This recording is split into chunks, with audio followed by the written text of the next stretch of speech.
새해 복 많이 받으십시오.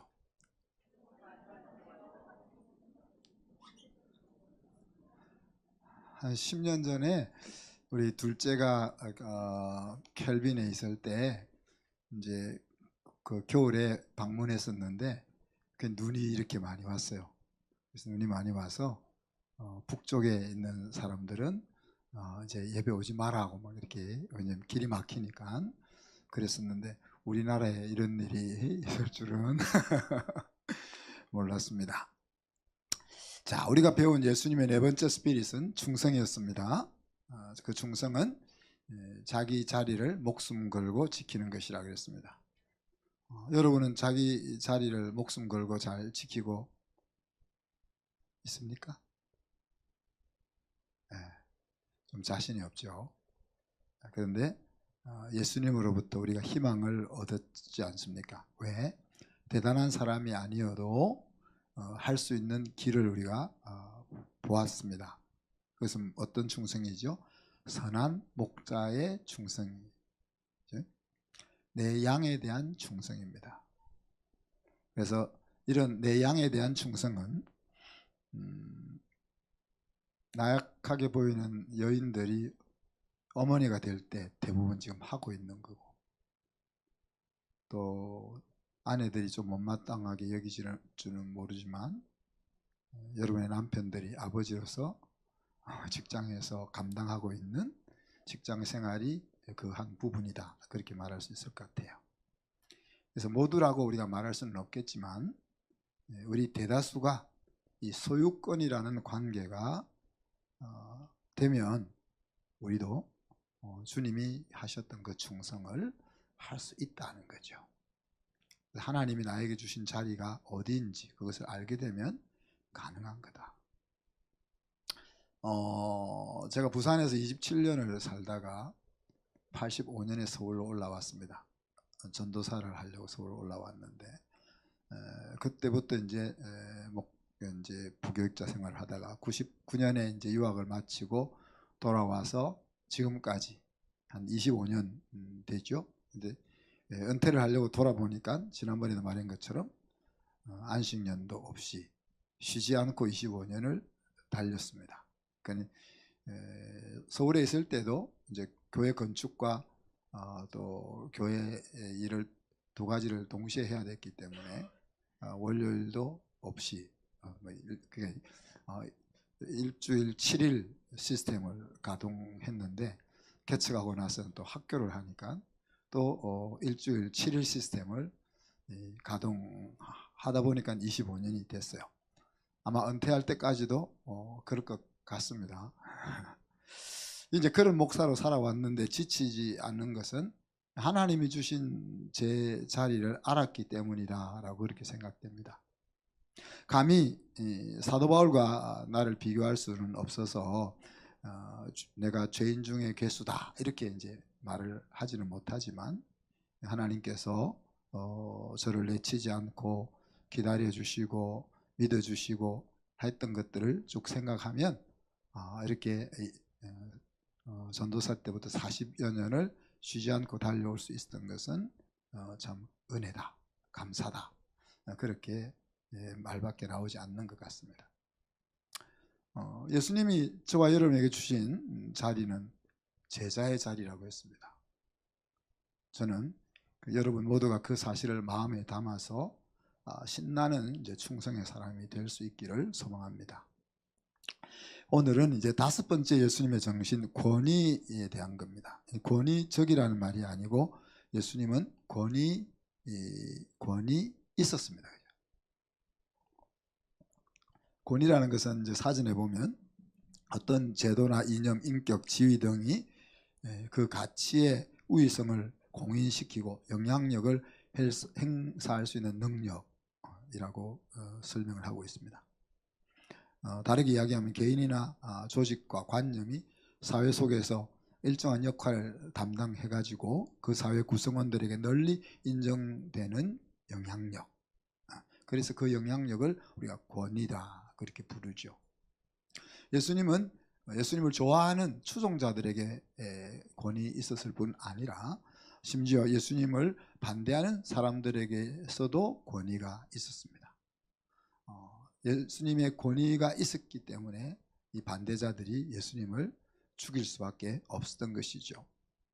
오늘 말씀의 이제 배경을 살펴보면 마가복음 1장에 복음의 시작과 세례 요한이 소개되고 복음을 예수님이 선포하시면서 제자들 부르시고 나서 막바로 이어진 내용입니다. 그래서 갈릴리를 중심으로 해서 예수님의 사역 초창기 기록이죠. 오늘 21절 말씀에 보면 가버나움 회당이라는 표현이 나옵니다. 그러니까 갈릴리 지역에 있는 가버나움의 회당에서 예수님이 말씀을 가르치셨는데, 마가는 그 예수님의 가르침을 이렇게 소개하죠.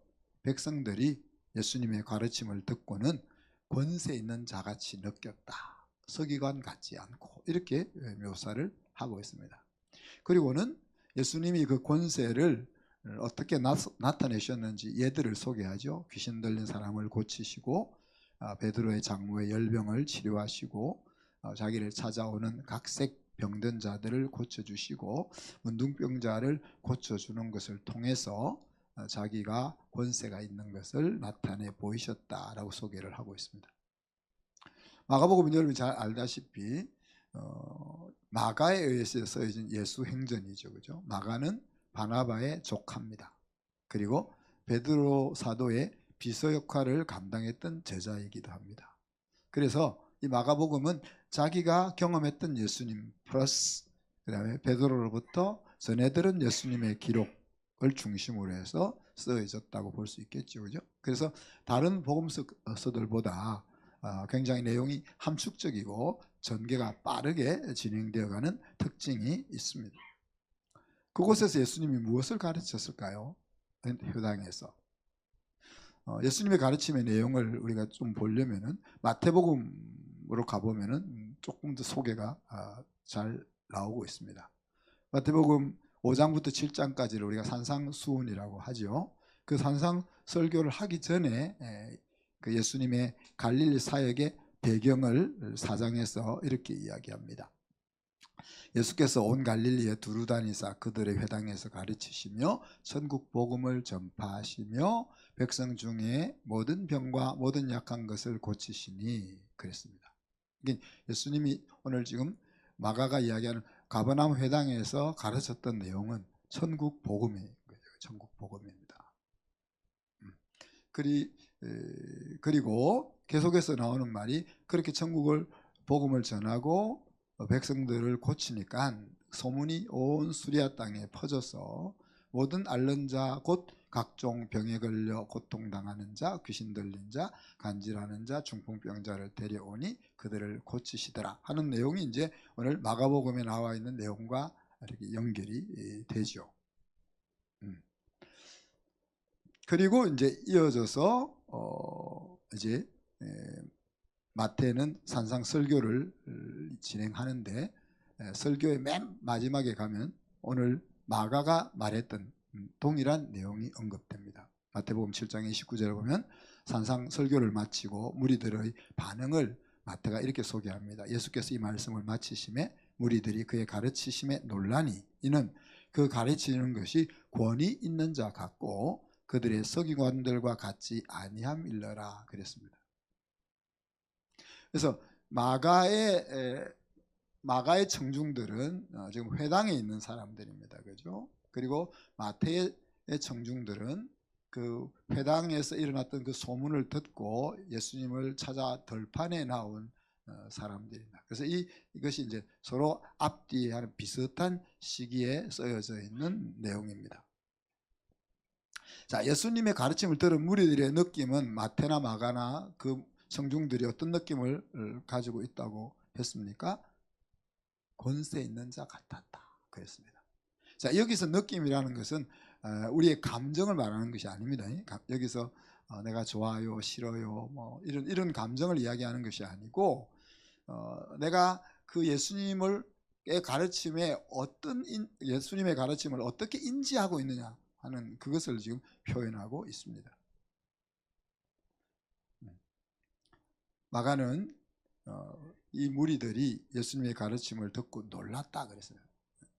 우리가 놀라는 이유가 여러 가지 있죠, 그죠? 이상해서 놀라기도 하고, 신기해서 놀라기도 하고, 또 나쁜 면에서도 놀라기도 하지만 오늘 마가의 청중들이 놀란 것은 좋은 의미로 놀란 거죠. 그리고 서기관 같지 않다 그랬는데, 그러면 예수님의 가르침이 어땠는지는 서기관 같지 않다는 것과 반대편에서 생각을 해보면 되겠죠. 서기관의 가르침은 어땠습니까? 마태복음 23장에 가면은 서기관에 대한 예수님의 평가가 쭉 나열됩니다. 제자들에게 또 무리에게 예수님이 이렇게 이야기합니다. 서기관과 바리새인들이 모세의 자리에 앉았으니 그러므로 무엇이든지 그들이 말하는 바는 행하고 지키되 그들이 하는 행위는 본받지 말라. 그들은 말하고 행하지 아니하며, 그렇게 이야기했습니다. 서기관들이 지금 율법을 가르치는 위치에 있다는 거죠. 그런데 그들이 율법을 가르치는데 가르치게만 하고 자기들은 적용을 안 한다는 이야기예요. 특히 이제 목회자들도 이 부분을 항상 주의해야 되는 것인데, 목회자들이 항상 하나님의 말씀을 가르치잖아요. 가르칠 때 사실 이 설교를 할 때 제가 여러분에게 하나님의 말씀을 전하지만 사실 저도 여러분 속에 포함시켜서 이 말씀을 듣고 있는 겁니다. 그냥 저는 이 말씀에 있어서 완성되어 있는 사람이고 여러분은 아직 완성되어 있지 않으니까 이 말씀을 듣고 따라오세요가 아니고 저도 여러분과 똑같은 자리에서 제가 설교를 하고 있지만 그 설교를 듣고 있는 거죠. 그런데 바리새인들은 안 그렇다는 이야기입니다. 자기들이 가르치는데 가르치기만 하고 자기들은 판단자로 서 있는 거죠. 네. 선생은 어떻게 보면 판단자라기보다는 더 앞서 행할 수 있는 사람이어야 하는 거잖아요.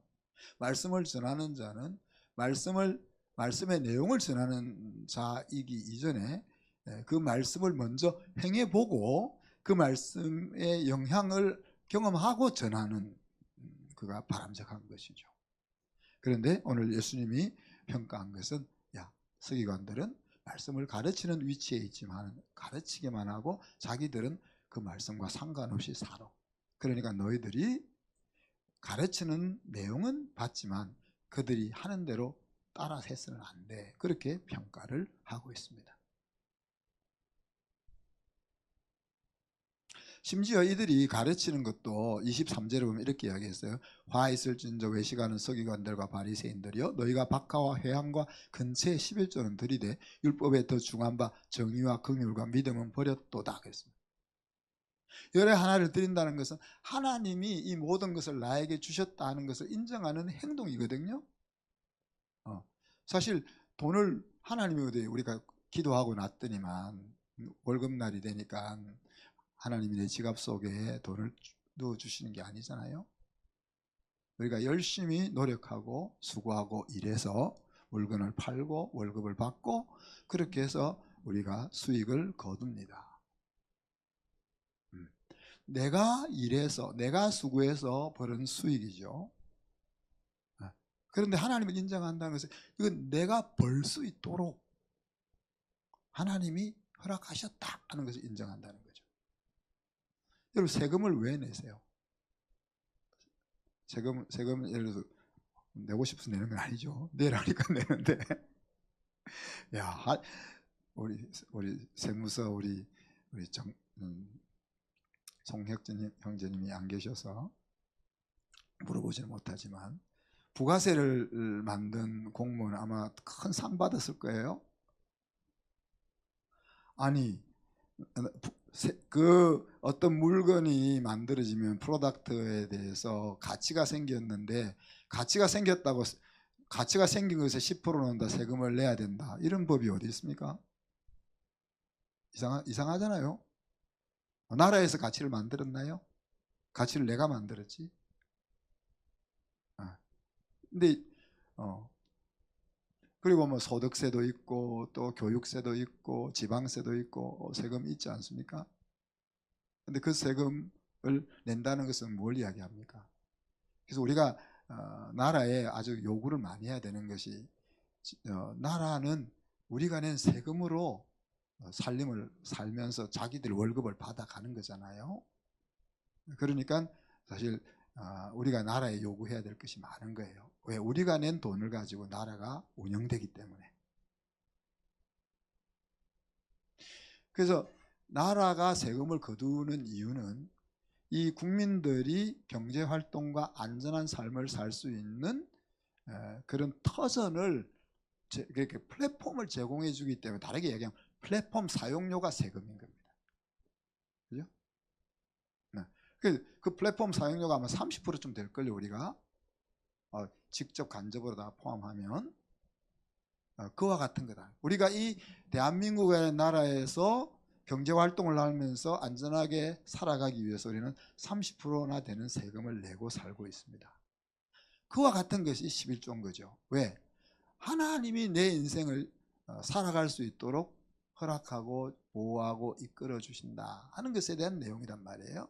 자, 그런데 여기에 보면은 뭐가 나와요? 박하와 회항과 근체, 이런 것들은 저희 화본에 심겨 있는 것들이에요. 그러니까 이 먹고 살기 위해서 사업을 하는 채소들이 아니란 말이에요. 뭐 고냉지 배추를 심었다든지, 아니면 쌀을 심었다든지, 밀을 심었다든지, 보리를 심었다든지, 이렇게 해서 많이 수확해가지고 그것을 가지고 돈을 만들어서 우리 가족이 먹고 살고, 이런 채소가 아니단 말이에요. 텃밭에 심어놨다가 우리 된장찌개 할 때 몇 개 뽑아서 집어넣고 하는 그런 채소단 말이에요. 근데 그런 걸 세금을 낼 필요가 있겠어요, 없겠어요? 우리 다행히 심어놓은 바질을 제가 피자를 구울 때마다 뜯어가지고 냈는데, 그 바질 10입 뜯을 때 한 입 이렇게 가치를 계산해서 11조를 내겠어요? 네? 안 되죠. 그죠? 근데 이 바리새인들은 그런 것까지 11조를 냈다는 거예요. 채소 하나, 텃밭에서 채소 하나 갖다 먹으면서 그것도 11조 냈단 말이에요. 그만큼 철저하게 11조를 냈는데, 근데 중요한 것은 그 뒤에 뭐가 나와요? 더 중요한 바, 정의와 긍휼과 믿음은 버렸다.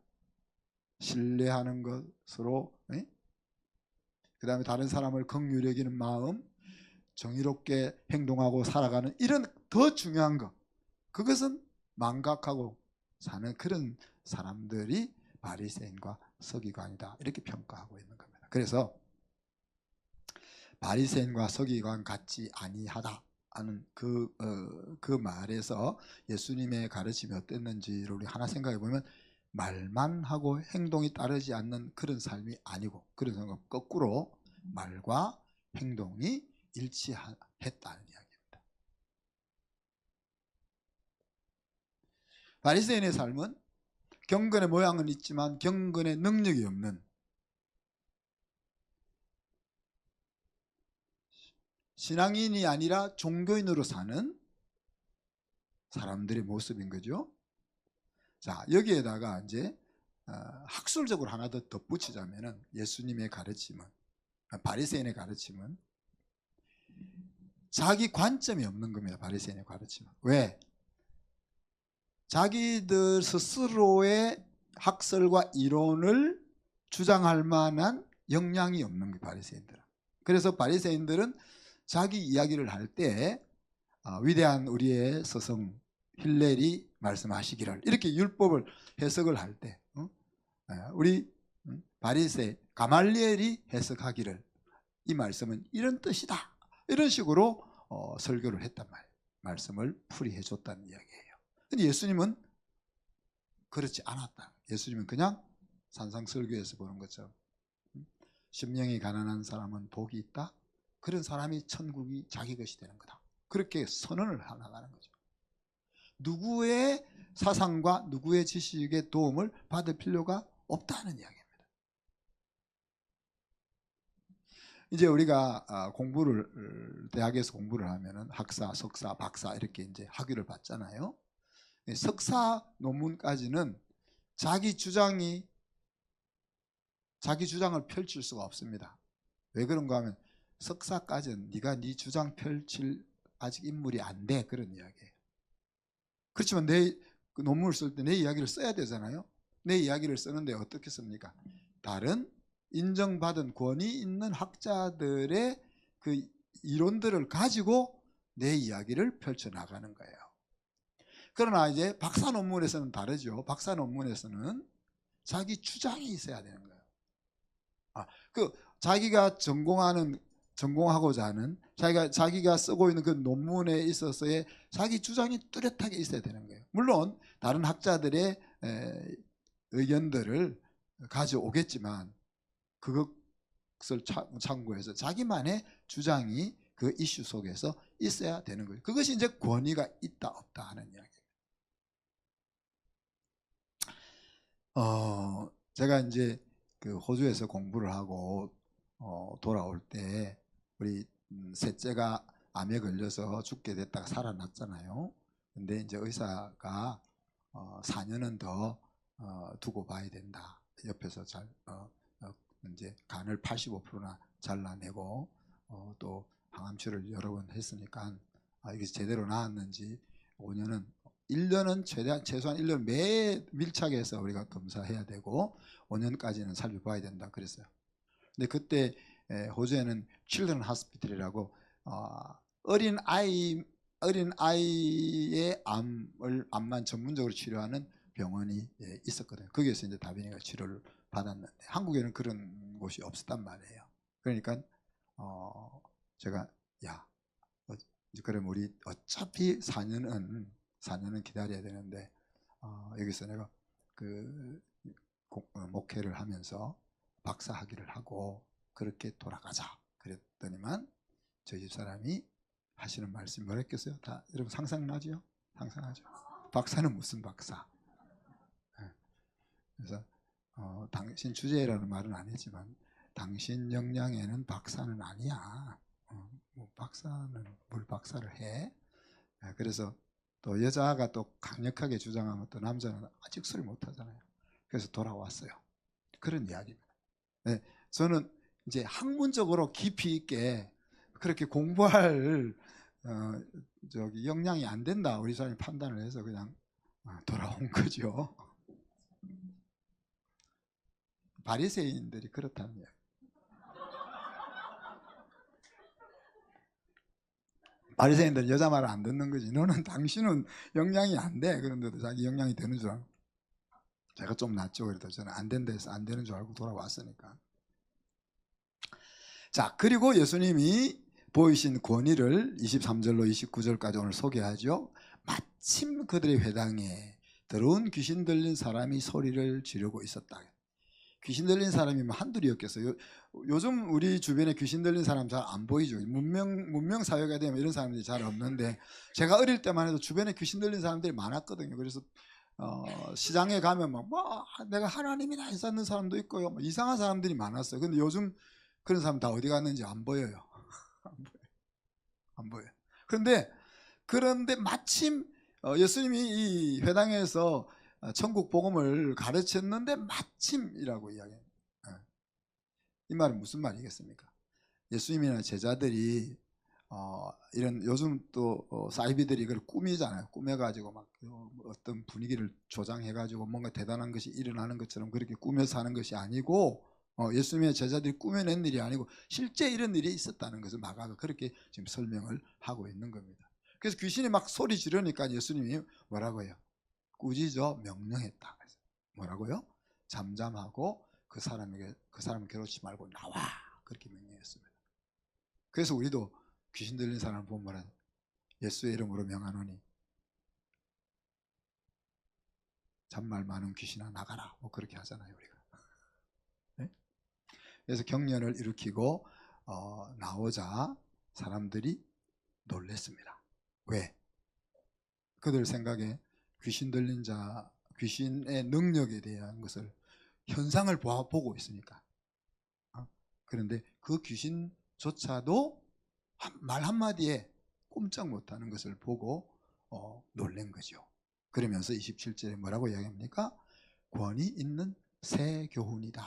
그런 식으로 표현합니다. 자, 여러분 오늘 예수님의 이 권위를 우리가 살펴봤는데 이 권위를 여러분 우리가 어떻게 얻습니까? 사실 권위가 없으면 안 되거든요. 목사가 권위가 없어 보세요. 여기 여러분이 앉아 있겠어요? 교사가 권위가 없어 보세요. 학생들이 수업을 열심히 듣겠어요? 아빠가 권위가 없으면 아이들이 지 마음대로 지갈 길 가는 거죠.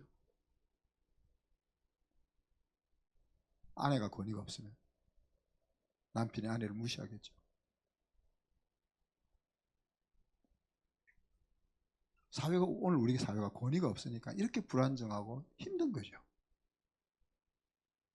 근데 이 권위는 여러분 어떻게 얻습니까? 대통령인데 권위가 없잖아요. 야당 대표인데 권위가 없잖아요.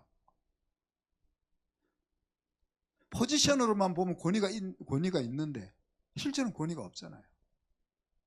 어떤 사람에게 여러분이 권위를 주는지를 생각해 보면 돼요. 여러분 어떤 사람에게 권위를 줘요? 제가 100% 장담하겠는데 우리 대통령이나 이재명 여당 대표에게 권위 주는 사람은 한 사람도 없을 거로 내가 알고 있어요. 정상적인 사람들이라면 그 사람들을 뭐 좋아할 수도 있고 그 사람들 하는 일을 인정할 수 있을지는 모르지만 권위는 안 줄 거라고 나는 생각해요. 우리가 정상이니까. 여러분 어떤 사람이 여러분 권위를 주세요. 세상적으로는 그래 겉으로는 실력이 있는 사람에게 우리가 권위를 줍니다. 그죠? 그리고 위치와 직위를 가지고 있는 사람에게 권위를 줍니다. 그러나 이 진심으로는 아니죠. 진심으로는 섬기는 자에게 권위를 줍니다. 그래서 예수님이 너희 큰 자는 큰 자가 되고자 하는 섬기는 자가 되어야 하리라 그렇게 말씀하십니다. 희생하고 헌신하는 사람에게 권위를 줍니다. 사랑하는 사람에게 권위를 줍니다. 용서하고 관용을 베풀어 주는 사람에게 권위를 줍니다. 수고하는 사람에게 권위를 줍니다. 그것이 성경에만 그게 아니라 실제 세상도 그렇다는 이야기예요. 겉으로는 세상이 실력과 위치와 직위에 따라서 권위를 주는 것 같지만 진심으로 들어가 보면 성경이 말하는 그 방식대로 권위를 준단 말이에요. 자, 그뿐 아니라 권위는 각자가 서 있는 자리에 의해서 얻어지는 방법이 다릅니다. 자, 목사는 어떻게 권위를 얻겠습니까, 여러분? 제가 이거 옷을 리폼해서 옛날보다 좀 멋있잖아요. 그죠? 22만 원 들여서 리폼했는데 멋있잖아요. 욕하겠죠. 22만 원 들여서 사겠다 그러겠지만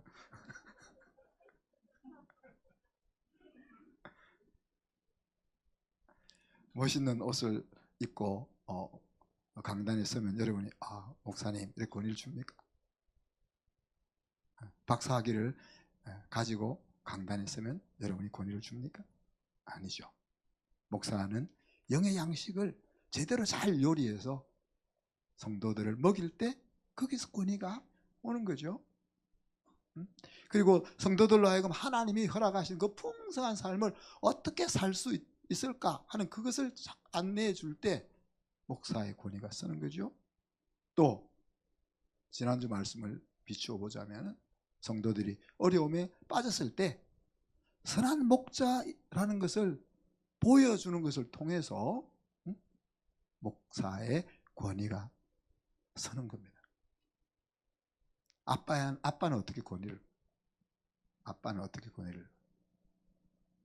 우리 강영석 집사님은 권위가 있을 것 같은데 아이들한테 제 은결이한테 권위가 있을 것 같은데 어떻게 권위를 얻었어요? 아빠의 권위는 자녀에게 큰 산처럼 안전한 것을 제공해 줄 때 자녀를 위해서 회사 가기 싫지만 우리 박광재 선생님 일부러 내려갔죠. 재직해서 사표 못 내게 해가지고 회사 가기가 죽기보다 싫지만 자녀를 생각하면서 계속 수고하는 그 수고를 통해서 자녀들은 아빠의 권위를 인정하는 거죠. 그죠? 남편의 권위는 어떻게 줘? 여러분 신랑한테 어떻게 권위를 줘요? 지난 송구행신 예배 때 이야기했잖아요. 남편이 좀 기댈 만하고 믿음직해야지, 그죠? 내 인생을 맡길 만큼 이렇게 기댈 만큼 믿음직해야 권위를 주죠. 그리고 좀 대범하고 너그러워야지. 똑같이 당신이 이랬으니까 나도 그래, 그게 아니고 당신은 그랬지만 나는 안 그래.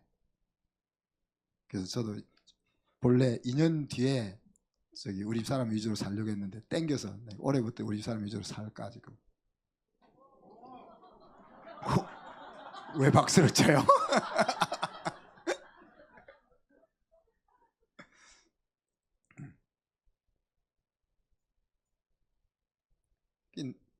남자가 쪼잔하고 그러면은 아내가 권위를 안 줍니다.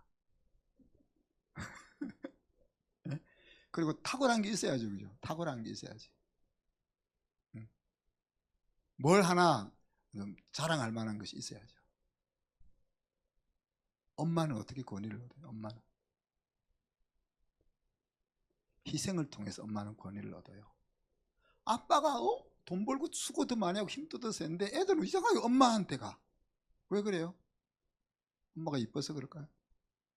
저희 어머니가, 우리 아버님이 사업을 3번 말아먹어가지고 제가 태어났을 때는 완전 아무것도 없었단 말이에요. 그러니까 저희 요즘은 뭐 나가서 저기 캐시어 해도 한 달에 100만 원은 벌잖아요. 뭐 먹고는 살아요. 그죠? 근데 옛날에 제가 태어났을 당시, 그러니까 67년 전입니다. 67년 전에는 대학을 나와도 직장이 없어서 돌을 깨러 가야 되는 그런 사회였습니다. 우리나라가. 하루 종일 돌을 깨면은 내 식구 밥 한 끼 먹기도 힘든 월급을 받아오는 그런 사회였습니다. 우리나라가. 그러니 쫄딱 망했으니까 이제 여기서 어머니의 위대함이 나타나는데, 남자들은요 쫄딱 망해도 자존심이 있어요. 우리 아버님 대학까지 나오고 이렇게, 그러니까 뭐 장사를 못 나가요. 왜? 눈이 있으니까, 제자들 눈이 있고 막 그러니까 못 나가. 근데 우리 어머님은 가족이 죽게 생겼는데 체면이 어디 있어? 에? 우리 외할아버님이 그 부산 거기서 그 독립운동을 하셨기 때문에 그 지역에 있어서 지역에 시비까지 세워져 있거든요. 그러니까 이제 그 수영에 뭐 최한복 씨 이러면은 안단 말이야. 다 안단 말이야. 그 얼마나 쪽팔리고 창피하겠어 우리 어머니. 그런데도 새끼가 굶어 죽게 생겼으니까. 아빠들은 못 믿어요. 아빠들 새끼가 굶어 죽게 생겨도 안 나가. 엄마들은 새끼들이 굶어 죽게 생기면 체면이고 뭐고 다 벗어 던지고 나가는 거야. 그럼 나가서 일하고 저녁에 돌아와서 밤 1시까지 또 일하고 새벽에 4시에 일어나서 또 일하고, 그런 생활을 제가 고등학교 2학년 때까지, 우리 집을 지을 때까지, 이거 몇 년입니까? 16년, 17년. 그럼 몸이 다 망가지셨죠. 그렇게 수고하고 희생하는 것을 제가 옆에서 보았으니까 제가 우리 어머니를 어떻게 사랑하지 않을 수 있겠어요? 그 어머니를 어떻게 요양원에 보낼 수 있겠어요?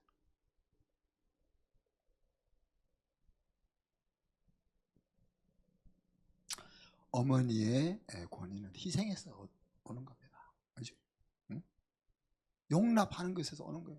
아빠들은 딱 따지죠. 야 이마 너 왜 새끼 그 모양이야? 딱 따지지만 엄마는 그래, 뒤에서 숨겨주고 아빠한테 안 들키게 그림자가 돼주고 또 마음을 받아주고, 이러는 것이 엄마의 권위를 얻는 거죠. 그 애들이 숨 쉴 곳이 있는 거야. 아내의 권위는 어디서 와요? 아내의 권위는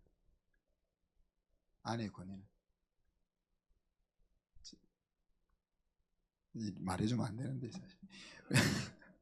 송구영 씨가 그때 제가 뭐라고 했습니까? 현숙한 여인이어야 된다. 그 중에 제가 하나 뭘 이야기해, 여자가 좀 스마트해야 됩니다.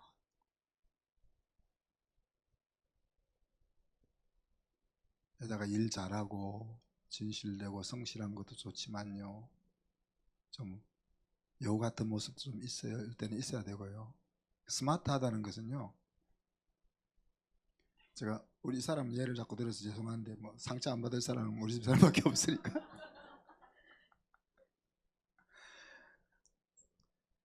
이 스마트 안 한 예를 제가 하나 들어드릴게요. 나한테 뭘 따질 것이 있을 때 꼭 설교하러 나올 때 따져요. 그럼 제가 여보 나중에 갔다 와서 저녁에 이야기하잖아요. 그러면 하는 말이 있어요. 뭐래? 당신의 영성을 테스트한대. 이런 상황 속에서 어떻게 할 말이 없잖아. 영성을 테스트한다는데. 야, 그건 스마트한 거 아니에요, 여러분. 스마트한 거 아니에요. 자존심이 좀 상하더라도 일단은 남편이 중요한 일을 나갈 땐 좀 놔뒀다가 끝나고 돌아와서 족치더라도 그때 족쳐야지. 그를 나갈 때 그냥 길을 팍 꺾어버리면 되겠습니까? 애들 앞에서 특히 아빠를 세워놔야지.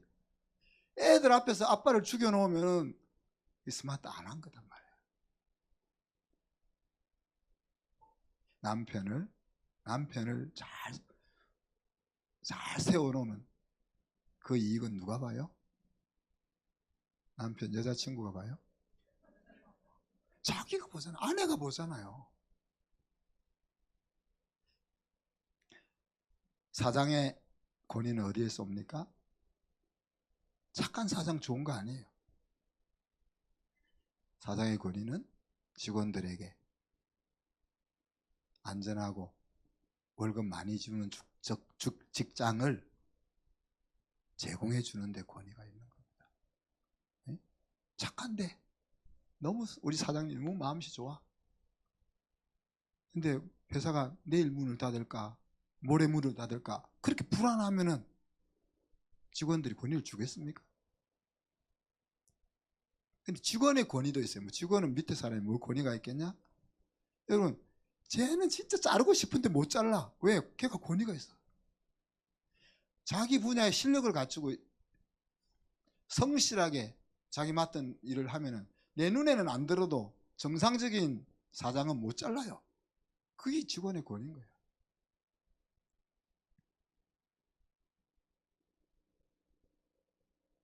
이런 것들이 다 뭡니까? 자리에 맞는 역량과 헌신을 통해서 권위를 얻는다는 이야기입니다. 이 권위를 우리의 위치에 따라서 권위를 얻는 방식들이 다 다양하게 다르다는 거예요. 거기에다가 우리가 가르치는 인격, 성품 그것이 더 붙여지면 전부 금상첨화죠, 그죠? 여러분, 우리 교회의 권위는 어디 있습니까?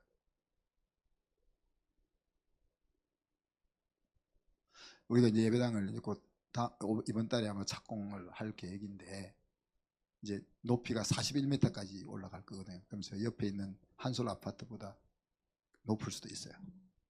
그러면 권위가 생길까 우리 교회가?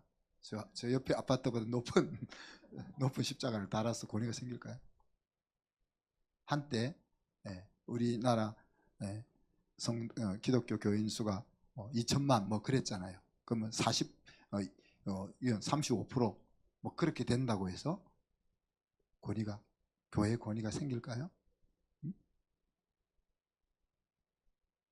교회의 권위는 성경에 보면 서로 세상은 서로 사랑 안 하니까 서로 물고 뜯고 그러는데 쟤들은 전혀 이해가 얽혀 있는데도 서로 사랑해.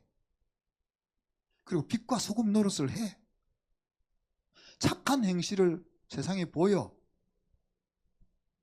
그런 것들이 교회가 권위를 얻게 하는 것들인 거예요. 그래서 계속 제가 착한 사역을 강조하는 겁니다. 자, 오늘 말씀의 엑스티킷은 나는 나의 위치에 합당한 권위를 가질 것인가 하는 것입니다. 권위가 없으면 어떻게 된다고요? 기댈 곳이 없어서 불안하고 무법천지 같은 세상이 됩니다. 권위주의가 없어져서 우리 사회가 많이 좋아졌지만 권위마저 무너져 가지고 사회가 이렇게 힘든. 그래서 여러분이 올해부터 자기 자리에 합당한 권위를 가지는 수고를 시작하시기 바랍니다. 거기에 덧붙여서 올해 교회 표어가 뭡니까? 제자 만드는 제자가 되라 하는 겁니다. 그 말은 다르게 이야기하면 제자로서의 권위를 만들 수 있기를 축복합니다.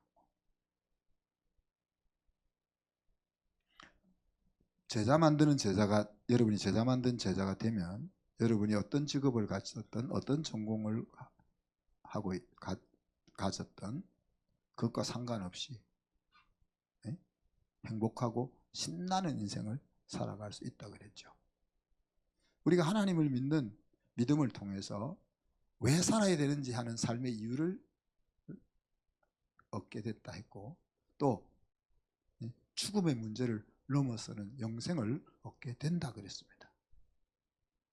그래서 정말 우리가 믿음이 있다면은 이제는 이 땅에서 나그네로 사는, 천국이 내 고향처럼 사는 삶이 이루어지는 것인데, 그 삶의 정점이 뭡니까? 제자 만드는 제자인 거죠. 제자 만드는 제자에 있어서 메인 잡은 뭐라고 했습니까? 제자의 삶입니다. 제자로 사는 겁니다. 그리고 우리가 가지고 있는 비즈니스 웍, 그것은 도구인 거죠. 이게 거꾸로 돼 있으니까 우리 힘든 거예요. 우리가 하고 있는 이 웍이 메인 잡이 되고 예수님의 제자로 사는 것이 서브 잡이 되니까 갈등이 있고 힘이 드는 거예요.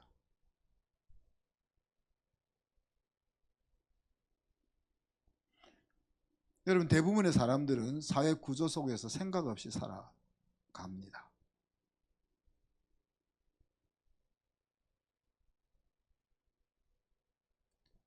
우리가 다 돈을 많이 벌고 싶죠. 근데 당신이 왜 돈을 많이 벌고 싶은지 생각 없습니다. 큰 집을 사고 좋은 집을 사고 싶죠. 왜 좋은 집을 사야 되는지 생각이 없습니다. 물론 생각은 있죠. 그 생각이 예수의 정신과 안 맞다는 이야기.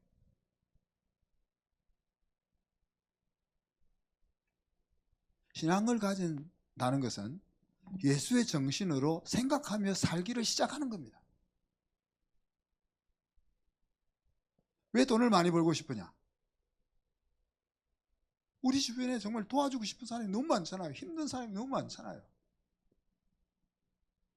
그 하나님이 우리가 너 주변에 있는 사람들에게 나의 손과 발이 되어 도와줘라 그러시잖아요. 그 일을 하려고 하면 돈이 있어야 되잖아요.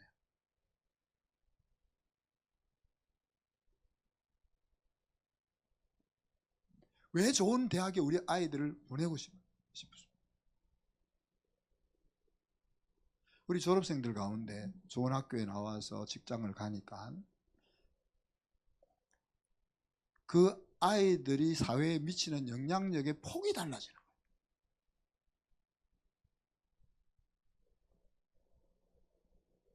대학 가서 졸업을 해가지고 내 혼자 잘 먹고 잘 사는 그런 거 생각하면 그렇게 고민할 필요가 없겠죠. 왜 건강하고 싶으세요, 여러분?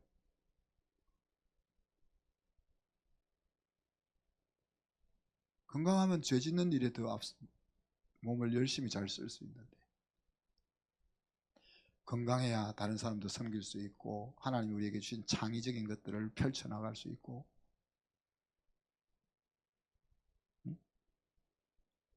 왜 큰 집을 사고 싶어요?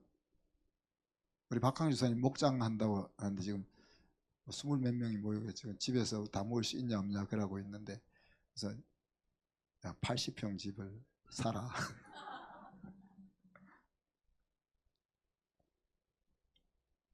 하나님, 우리 목장을 할 때 우리 모든 가족들이 다 모여서 같이 식사할 수 있을 정도로 그렇게 큰 집이 필요합니다. 그렇게 기도할 수 멋있잖아요.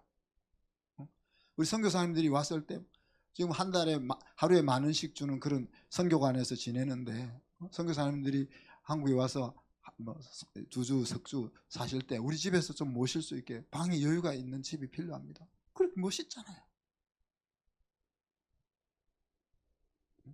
우리 지방에 있는 청년들이 서울로 올라와서 대학 다닐 때에 우리 방을 하나 빌려서 그런 아이들이 살 수 있도록 해줄 수 있으면 좋잖아요.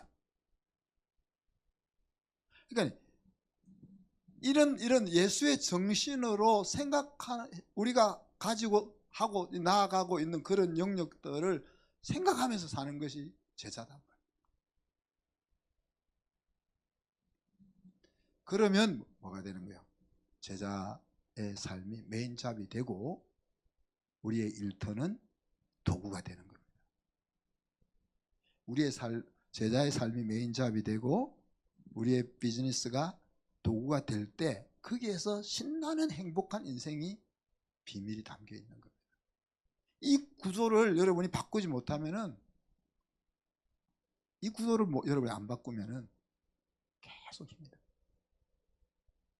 제가 새벽마다 우리 이제 그 기업을 경영하는 성도들을 위해서 기도하는데, 그때 항상 기도하는 것이 뭔가 하면은 하나님이 이 기업에 복을 줄 수 있는 스트럭처를 만들 수 있게 해달라고. 비가 오는데 빗물을 많이 받으려면 어떻게 해야 돼요? 양푼을 이렇게 펼쳐 넣어야 돼. 큰 양푼을 갖다 놔야 거기에 물이 많이 받을 수 있죠. 우리 셋째가 사업을 하잖아요. 그림 그려가지고 유튜브에 올리는 사업을 하는데, 지난달까지는 한 달에 뭐 100만 원 이렇게밖에 그 수익이 안 들어왔어요. 근데 이제 뭐 그렇더라고요. 하여튼 뭐 한 번 올리면 몇십만 뷰 나오고 같은 건 100만 뷰 넘고 이래도 그렇더라고요. 근데 이제 지난번에 한 번 올렸던 것이 한 열흘 만에 150만 뷰 이렇게 넘고 이래가지고 이제 1월 달에는 500만 원 넘어 나온다 그러더라고요. 그래서 내가 찬스다 이렇게 불렀어. 100만 원 됐던 제가 그냥 나놓고 안 불렀다. 야, 네가 그래도 기업, 이제 그것도 조그만 사업이잖아요. 하면 네가 하나님이 너 사업에 복을 줄 수 있는 스트럭처를 만들어라. 그래서 너 매출의 뭐 몇 프로, 아니면은 수익의 몇 프로를 착한 사에게 천국 통장에 저축하겠다, 투자하겠다 하는 그 스트럭처를 만들어라. 얘가 아직 뭘 돈에 대한 개념이 없으니까 하겠다 그러더라고요. 그런 이야기입니다. 예수의 제자들의 권위는 뭐예요? 서로 사랑하는 데 있고 예수의 정신을 생각하며 사는 데 권위가 있는 거예요. 그래서 오늘 그런 우리가 서 있는 위치에 합당한 권위를 우리가 만들며 살아가면서, 특히 제자의 뭐 어떤 영역에 있든지 간에 제자 만드는 제자의 삶의 권위를 만들 수 있는 저와 여러분 되기를 축복합니다. 기도합시다. 하나님, 사랑과 은혜를 감사합니다. 권위 없는 세상이 사람을 얼마나 힘들게 하고 또 본인도 힘든지를 우리가 사회 속에서 피부로 느끼고 있습니다. 주님, 이런 세상 속에 살아가는 저희들이 먼저 주님의 권위를 본받게 하여 주시고, 우리가 서 있는 자리에서 제대로 된 권위를 얻을 수 있도록 인도하여 주옵소서. 특별히 우리가 어떤 분야에서 무엇을 하며 살든지 간에 제자 만드는 그 삶이 메인잡이 될 수 있는 은혜를 허락하시고 제자의 권위를 얻을 수 있는 저희들이 되게 하여 주옵소서. 감사드리며 예수 그리스도의 이름으로 기도하옵나이다. 아멘.